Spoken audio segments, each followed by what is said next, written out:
Bien, bonjour à tous.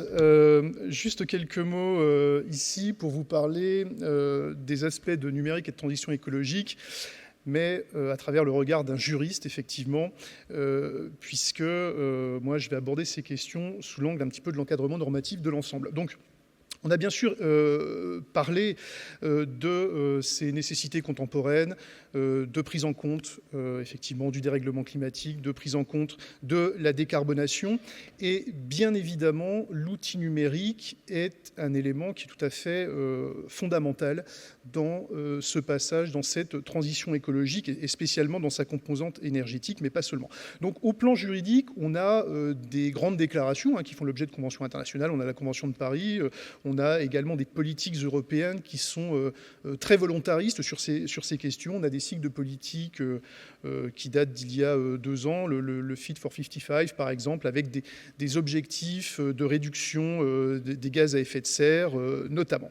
Et donc l'outil numérique aujourd'hui, ici comme ailleurs, va être un élément qui va permettre, en tout cas c'est ce que l'on souhaite, de participer à dans cette transition écologique. Et bien évidemment, le numérique est un outil au service de la transition écologique et, eh bien, ma foi, c'est un peu une déformation professionnelle. Moi, je vais examiner ça sous l'angle des Smart Cities, puisque je dirige une chaire d'entreprise du même nom.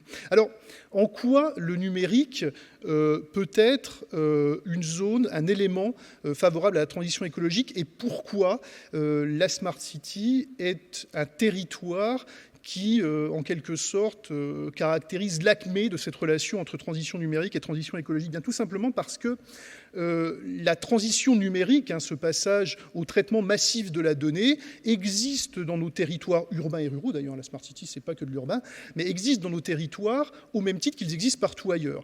Simplement, les effets, les enjeux écologiques dans le champ d'une Smart City, sur le territoire d'une Smart City, sont particulièrement aigus. La pollution liée à la mobilité, liée à l'industrie. Donc, on va retrouver finalement vraiment ce point de convergence à son acmé dans les Smart Cities. Et qu'est-ce que l'on peut constater ? Eh bien, le numérique, et j'entends par numérique essentiellement évidemment le traitement de la donnée, et ça vient d'être dit, va être un outil tout à fait indispensable à l'optimisation du pilotage des technologies qui sont mobilisées au service de la transition effectivement écologique.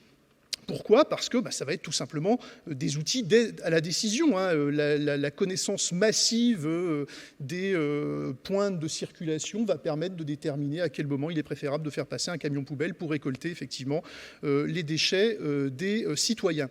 Mais ce qui est également important, c'est que le numérique, l'accès à l'outil numérique fait également apparaître de nouvelles pratiques et va impacter les infrastructures. En d'autres termes, on n'est pas seulement dans l'usage du numérique pour optimiser une prise de décision de l'acteur public, par exemple, mais également pour permettre, sur un plan qui serait plus horizontal, entre citoyens, de créer des nouvelles pratiques, je pense en termes de mobilité par exemple à l'autopartage, ou également de décentraliser des infrastructures. Si vous prenez l'hypothèse de l'énergie, vous pouvez, grâce à l'autoconsommation, ne plus être dans une relation producteur-gestionnaire de réseau citoyen, mais tout simplement dans une situation d'un consommateur-producteur qui pour autant pourra se relier effectivement au réseau pour décharger son surplus de production ou pour récupérer la production qui lui fait défaut. Donc on a quand même cette modification qui est tout à fait importante.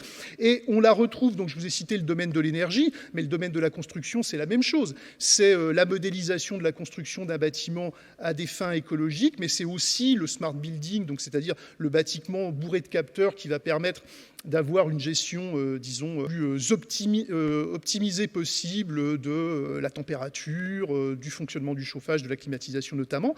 C'est l'hypothèse de la mobilité, on en a dit quelques mots. Alors, tous ces éléments, bien sûr, supposent, pour être efficaces, un traitement massif de la donnée. Il faut capter de la donnée, il faut la comprendre, la filtrer, avoir une donnée de qualité, mais bon, il faut d'abord, effectivement, s'en emparer. Et c'est là, effectivement, que le juriste qui a horreur du vide, vous savez, notre métier à nous, c'est de créer des catégories juridiques pour y faire entrer le réel autant que possible, tout ça pour associer un régime juridique, effectivement, à cette réalité.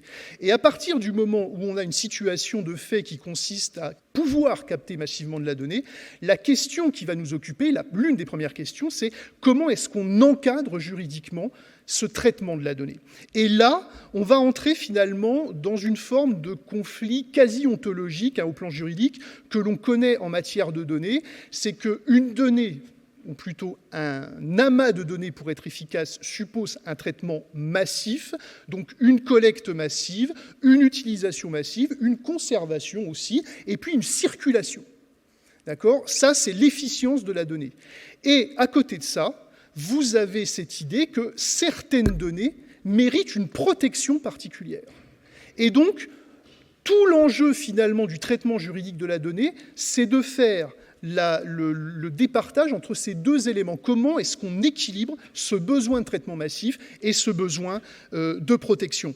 Alors, si vous voulez, cette difficulté-là, on va la retrouver dans notre système juridique. Le premier, celui qui favorise, par exemple, la circulation de la donnée, c'est qu'on n'a pas de statut général de la donnée. La donnée, d'ailleurs, ce n'est pas un terme qui est très juridique, ça renvoie à des réalités qui sont tout à fait différentes.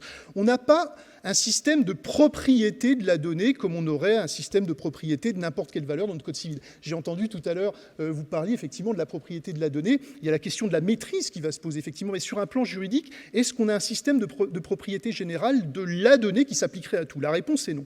D'ailleurs, on a même plutôt des législations au niveau européen qui vont encourager la libre circulation de la donnée. Je vous ai cité un règlement parmi d'autres de 2018 sur les données à caractère non personnel qui donc sont encadrées de telle sorte à ce qu'elles puissent circuler librement en Europe. À côté de ça, donc, vous avez en revanche certaines données qui doivent être protégées pour une multitude de raisons. On a beaucoup parlé, on a évoqué la question du RGPD, bien sûr, pour des problématiques de respect de la vie privée. La donnée personnelle est soumise à une réglementation particulière liée à son traitement, et c'est tout à fait normal. Donc il vous faut un fondement juridique pour pouvoir la capter, le consentement souvent. Il vous faut une finalité, ce qui vous permet de faire ceci mais pas cela.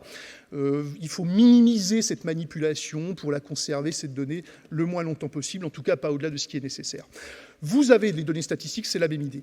Vous avez des données qui sont protégées parce qu'on cherche à protéger de l'investissement. Il faut le prendre en compte, ça aussi. Vous avez de la donnée. Par exemple, quand vous constituez une base de données, vous investissez dans la captation d'une donnée que vous allez organiser dans une base. Eh bien ça a un coût. Ça, le législateur vous permet de le protéger. D'accord ? Vous avez également la protection de la concurrence. On parlait de l'énergie tout à l'heure. Eh bien, un gestionnaire de réseau ne peut pas laisser circuler une information, par exemple, sur la consommation d'énergie qui donnerait une indication à tel opérateur économique sur le niveau d'activité de tel autre, parce que ça porterait atteinte à cette fameuse concurrence libre et non faussée, dont vous savez qu'elle est un des mantras de notre système de concurrence en droit européen. Bref, donc, vous l'avez compris, nous avons cette contrainte. Vous avez des contraintes en plus qui viennent s'ajouter à cela. C'est que votre donnée, selon le moment où vous la captez, elle n'a pas le même statut. Je prends une donnée personnelle que j'anonymise, ça devient une donnée non personnelle, ça n'est pas soumis au même régime. Et puis, puisque l'on parle de l'outil numérique au service de la transition écologique, évoquons quelques instants le cas de l'open data. Nous sommes ici en train de parler de collectivité territoriale. Eh bien, votre donnée, selon qui la capte, d'accord ? Donc, quand vous avez une donnée qui est captée par des opérateurs publics, voire des opérateurs privés qui sont délégataires d'une mission de service public, eh bien, cette donnée, elle va être soumise encore à un régime particulier qui est celui de l'open data. C'est-à-dire, c'est une idée générale, vous le connaissez sans doute, je vous ai mis quelques règles, mais ça remonte aux années 70, l'open data, en tout cas dans ses prémices. Eh bien, l'idée, c'est de pouvoir diffuser massivement de la donnée que l'on va pouvoir utiliser également à des fins de transition écologique. Vous pouvez parfaitement aller sur le site d'Atagir, par exemple, qui est géré par l'ADEME et qui va permettre à tout un chacun d'évaluer l'impact écologique de son comportement. Ici, l'open data, ça a du sens, ça a une importance. D'accord ? Eh bien, nos collectivités territoriales vont être contraintes également à diffuser, à rendre accessible un certain nombre de données qui vont potentiellement avoir un impact sur cette transition écologique. Je vous précise quand même, je l'ai évoqué simplement, hein, vous avez un règlement de l'Union européenne qui va rentrer en vigueur là, en septembre prochain, qui est extrêmement important, qui s'appelle le règlement sur la gouvernance de la donnée, le Data Governance Act, qui accroît encore les contraintes, ou plutôt les opportunités, pourrait-on dire, à destination des acteurs publics pour leur permettre de diffuser encore plus de données, les rendre vraiment acteurs de cette diffusion de la donnée et qui va leur permettre aussi de financer un petit peu leur activité parce que c'est bien beau d'être acteur, mais effectivement, ça a un coût.